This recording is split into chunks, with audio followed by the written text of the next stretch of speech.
എങ്ങനെയുണ്ട് താത്ത? നന്നായിട്ടുണ്ട്. കനകന്റെ വടയും ചമ്മന്തിയൊക്കെ ഈ നഗരത്തിൽ പാട്ട. നന്നായിട്ട് ഭക്ഷണം കൊടുത്താൽ ആളുകൾ തേടിയെത്തും. അങ്ങനെയാണ്.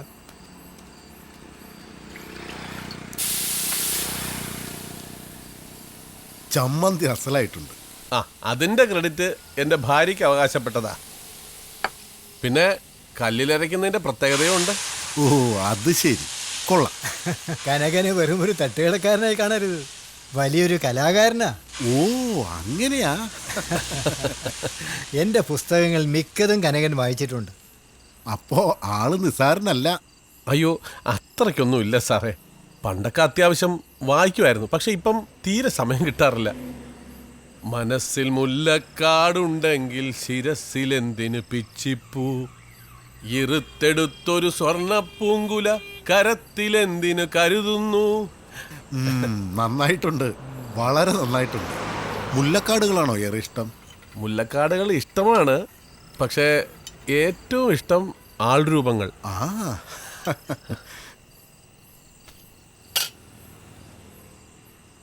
ഒരു ദിവസം നമുക്ക് കനകനുമായിട്ടൊന്നിരിക്കണം. അതിന് ഞാൻ എത്ര തവണ വിളിച്ചതാ, വരണ്ടേ? പറ്റണ്ടേ സാറേ, ആകെ കൂടെ ഒരു ഞായറാഴ്ച കിട്ടും. അന്ന് ഒരുപാട് ജോലി കാണും. പിന്നെ വല്ല ഹർത്താലോ മറ്റോ വരണം. ഈ ഞായറാഴ്ച ഞാനിവിടെ ഉണ്ട്, അന്ന് തീർച്ചയായും നമുക്കൊന്ന് കൂടണം. ഓ ശരി.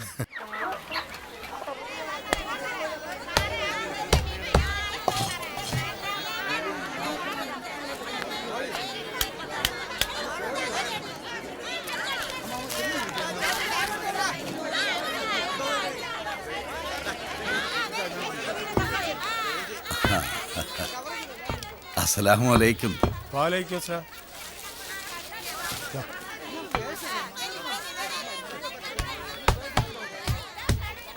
എത്രയൊക്കെ? അതിനി എപ്പോഴും പറയണോ? പതിവായിട്ട് പറയുന്നതല്ലേ. ഞങ്ങൾ രണ്ടുപേരല്ലേ ഉള്ളൂ, 1/2 കിലോ തന്നെ ധാരാളം. കനകനോ? 1 കിലോ മതി.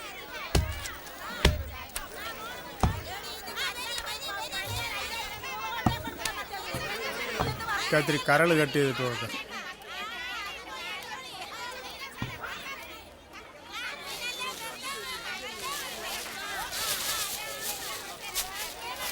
അണ്ണന്റെ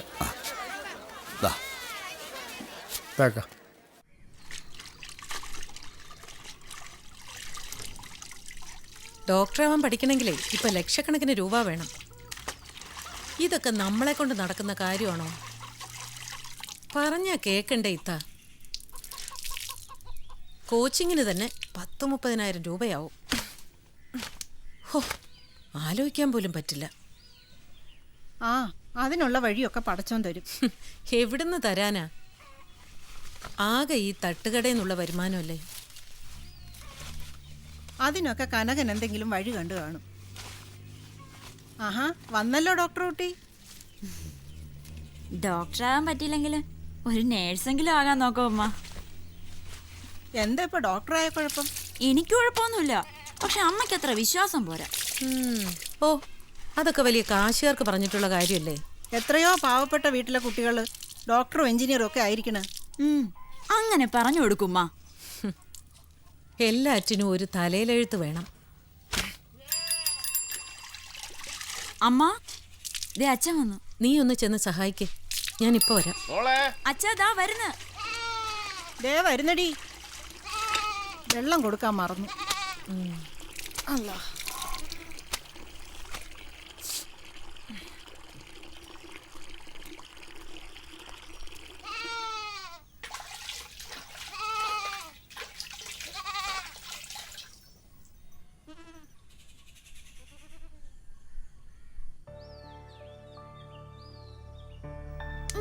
പൊടി. ഒറ്റയടിക്ക് ഇത്രയും രൂപ കൊക്കിലൊതുങ്ങുന്നത് കൊത്തിയാ പോരെ? ഞാൻ പറഞ്ഞല്ലോ കോച്ചിങ്ങിന് പോണ്ടാന്ന്, അല്ലാതെ കിട്ടുന്നെങ്കിൽ മതി.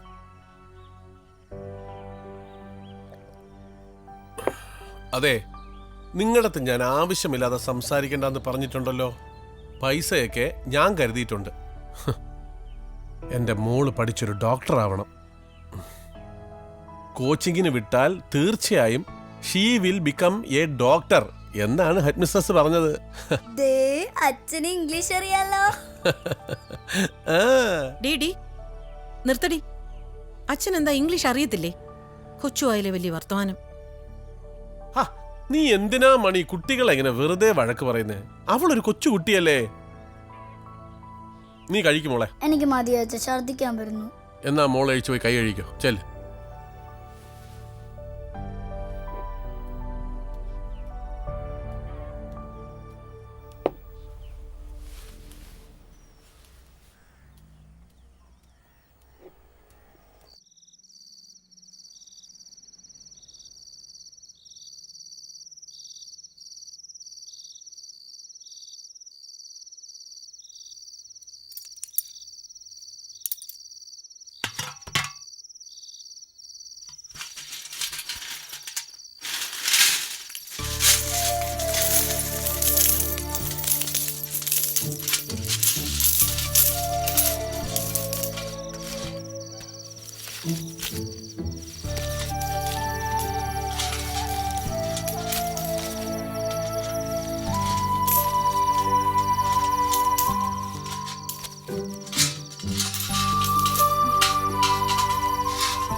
അച്ഛാ, ഏ?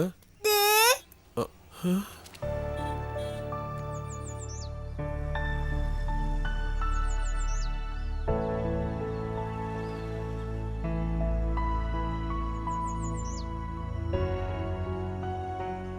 നീ ഇതെവിടെ പോണു?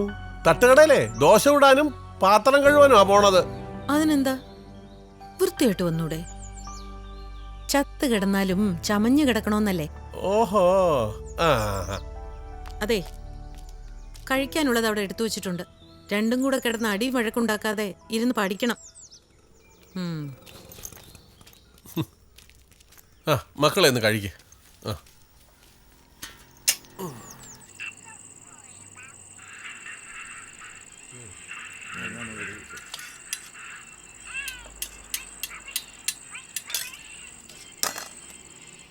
ചേട്ടാ, എൻ്റെ ദോശ ചേട്ടാ.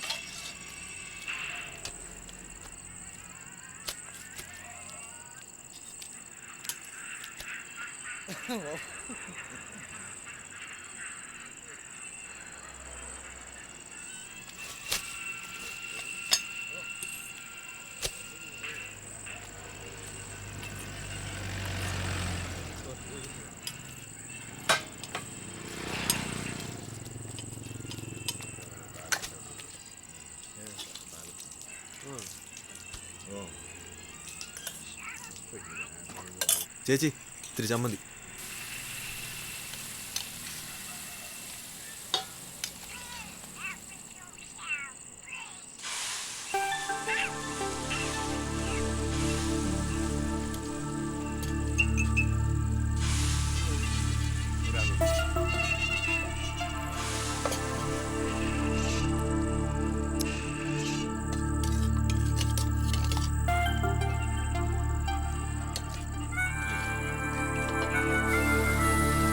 ചേച്ചിയേ, ഇത്തിരി ചമ്മന്തി ഒഴി.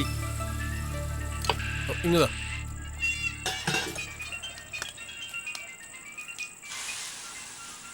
ചേച്ചി ഒഴിച്ചു തന്നല്ല ചമ്മന്തി ഒഴുകി പോവും. തനിക്ക് ചമ്മന്തിയല്ലേ വേണ്ടേ? എന്നാലും ചേച്ചി ഒഴിച്ചു തന്നാൽ എൻ്റെ രുചി കൂടും. ഉള്ള രുചിയൊക്കെ മതി. അഭ്യാസം കാണിക്കാതെ മര്യാദയ്ക്ക് കഴിച്ചിട്ട് പോ. കഴിച്ചിട്ട് പോവാനാ? പോയില്ല നീ എന്തിനീ? ചക്കാത്തിനല്ലല്ലോ തിന്നുന്നത്, ചക്രണി തന്നിട്ടല്ലേ. കുമാരൻ ഒന്ന് ചുമ്മരിയുടെ. നീ പോടാ. ഇവന്റെ പെണ്ണാട്ടി എന്തൊരു ഐശ്വര്യറായ. എന്നാ പിന്നെ കെട്ടിപ്പോഞ്ഞ് വീട്ടിൽ വെച്ചേക്കാൻ പറ. എന്തിനാ കെട്ടിയൊരുക്കി ഇവിടെ കൊണ്ട് നിർത്തിക്കണത്? ചുമ്മാ അലമ്പുണ്ടാക്കായിരിക്കും. പോടാ പോടാ പോടാ.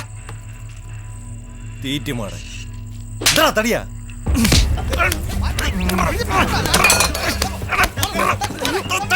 അവനെ തൂക്കിയിട്ട് ദൂരകളാ. നീ വന്നൊട്ടിയവനാ തിരുവനന്തപുരത്ത് ജനിച്ചു വളർന്നവനാടാ ഈ ആട്ടോകുമാർ പിന്നെ നീ കുറെ കാണിക്കും പോടാ. ഞാൻ എടുത്തോളാടാ